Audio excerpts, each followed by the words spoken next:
Well, hello, beautiful souls. Praise the Lord. It is just, I'm a little late today. I did have some other stuff going on. And I got up here a little late, but I'm here. The Lord is, getting me together. But I got a quick word. It was in Psalms, what is it? 45, 13 through 17. And then in Revelation 22, 17. And I wanted to read chapter 45, 13 through 17 real quick. And it says, all glorious is the princess in her chamber with robes interwoven with gold. In many colored robes, she is led to the king with her virgin companions following behind her. With joy and gladness, they are led along as they enter the palace of the king. In the place of your fathers shall be your sons. You will make them princes in all the earth. I will cause your name to be remembered in all generations. Therefore, nations will praise you forever and ever. So now, talking about the beauty within. Basically, this is something like a wedding or love story. And I believe God is saying, although, because we are considered to be the bride of Christ, we're referred to as the bride. And so he's coming back for a church without a spot or a blemish. So that means that we need to be prepared for him, for the royal ceremony. And it talks about that a lot in the word. That's what this is all about, us preparing for him to come back to receive his bride, which is the church.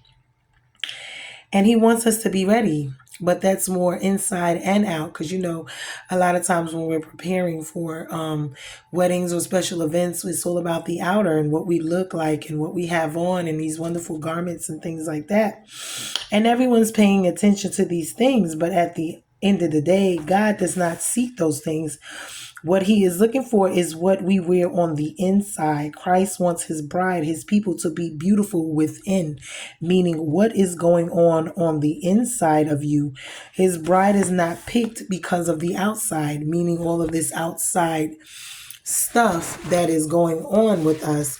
So, what is it that we have? Where's the beauty within us, He wants to marry us. He's waiting. He gave his life for us. We are his love story, the love of his life. He gave his life for his bride. He's coming back. This is for salvation. He wants us to be, saved within him, walking in him. When it comes to what he loves, it's us, his bride. It's the salvation. He wants family. He wants restoration. He wants children, his kids, his family. He's, the bridegroom. We're the bride. It's more than an intellectual or outward thing. This is more a spiritual inner workings. Your heart, your mind, your soul, your will submitted to him. It is your choice. The beauty, the light that shines within you that he has given you on the inside is what he wants to see. He wants you to be clothed in righteousness. But this is on the inside, He wants you to have, the fruits of the spirit and all of the things that he is requesting and requiring, of his bride. This is what he wants her to look like, not just on the outside, but on the inside. Christ came, he's coming for his bride. This is the love of his life. He gave his life, for her. That is how much he loves her, and he purchased her with his love. I remember Hosea and Gomer. I remember Adam and Eve, even just them in the garden and how everything transpired. And him just coming back and redeeming us, coming back to get the love of his life. And everything he has done thus far is to purchase us. He purchased us already with the blood of the Lamb to get us, to bring us back to him. So we need to be committed, submitted. We need to yield to him and his will for our lives, because that's what a bride is going to do, when the time comes. We have to already be prepared for him and these things. We need to renew our commitment to him daily, keep our light shining and burning for him. We must be growing, learning, and enjoying him and the fruits of him. So it's like, when we sit back and we say, have we really given our hearts and our lives to him? And, are we really ready and prepared for him? Just as his bride, his children, these are the things he's looking to see if we're diligently seeking him. Are we ready? Do we have the full armor on? Is our fruits, which is what he's looking to see, they are going to be on the inside as well as on the outside, because, when you are a light, you want it to shine from within. So it's the inner beauty shining outward. You see what I'm saying? And it's, this is what the Father has on his heart for us, because the ones we think he's looking at, outwardly is not what he's seeking, in his bride. He's seeking the things that the seed that he planted, what he wants, germinated the life for us. And that is what he is coming back for. So I just thank you guys. I thank him for this word, because it's something that was, for me as well, and even with being, sought after by the Father, as his, bride, there's certain things we must do, as the bride, and we must be in communication and loving him. Must putting him first. We must have a heart that's after him and chasing after him, and the love that he's given us back to him. So, and that's in sacrifice, that's in our lives, daily with our family, our friends, people we know, people we don't know, is with saved and the unsaved, alike, on our careers, everywhere, every aspect of our lives, mentally, emotionally, physically, spiritually, more than anything, and financially. And so, do we love him? Is he really the love of our lives? Is he really our groom? Are we really ready to accept him? Are we prepared? Is our light shining bright? Are we showing,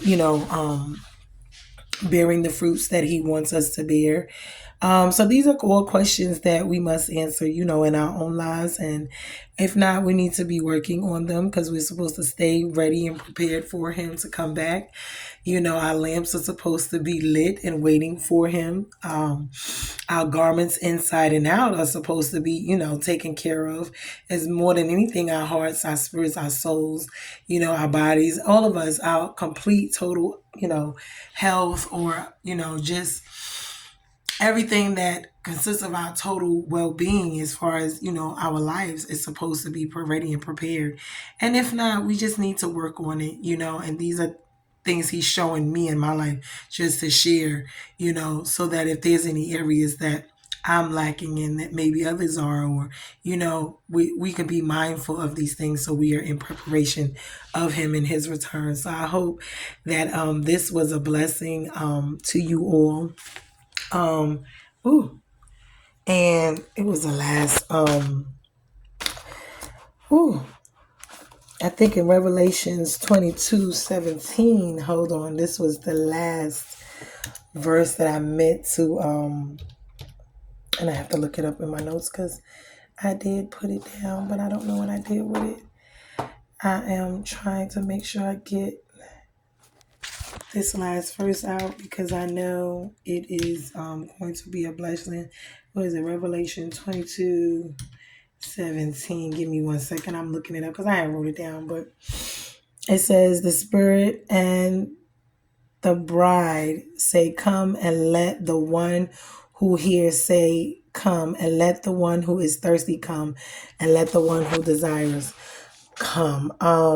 So in this, we are, basically talking about Jesus being the bright and morning star, and him coming for the church, and basically, anyone who hears, the words of this prophecy, he wants you to be ready, basically, and pledge your life and yourself to him. So I just hope this was a blessing to someone in all actuality. The bowl, what is it? The bowl judgment's been described, and all that remains of the tribulation is the second coming of Christ. Before this is, oh, hold on. Oh, crap. Okay. Let me go back. It's 22:17. Okay. I'm trying to find the verse. I'm sorry, you guys. Yeah, having issues. For God has put it into their hearts to carry out his purpose by being of one mind and handing over their royal power to the beast until the words of God are fulfilled. And the woman that you saw is a great city that has dominion over the king of the earth. So basically, he wants us to be without spot or blemish when he comes back. So we need to basically be ready and prepared. And everything that he's talking about lately is the love and preparing and wanting to come back for us. And, all of these other things of the world is one thing, but what he really wants is not what the world wants. He doesn't see us the way the world sees us. He doesn't expect and require and want the things that the world wants of us. The stuff he wants from us is totally different. But we need to seek him and find out what it is that he wants from us before he comes back to get us, and we need to be ready. But I love you guys, and I hope that this was a blessing to you. It was a blessing to me. I thank the Lord for opening my eyes and sharing it with me so that I could share it with you. It is not about me. It's not about you. It's about him, and he's to get all the glory out of this. I thank him for just letting me share and letting me see what it is he wants me to see so that I'm ready and I'm sharing with you so you're able to get ready as well. And all the honor and the glory, it goes to him. Be blessed. We are bruised and not broken. He is our Father. He loves us. Do not let the religious and religion jargon, get us caught up. We're here to support, love, and be there for one another. But more than anything, he wants us to love each other as well as his self. And he wants us to have a relationship with him. And that's more important than anything else in this world. So love you much. And I hope that this was a blessing. It was a blessing to me. Enjoy your Monday. Love you guys later.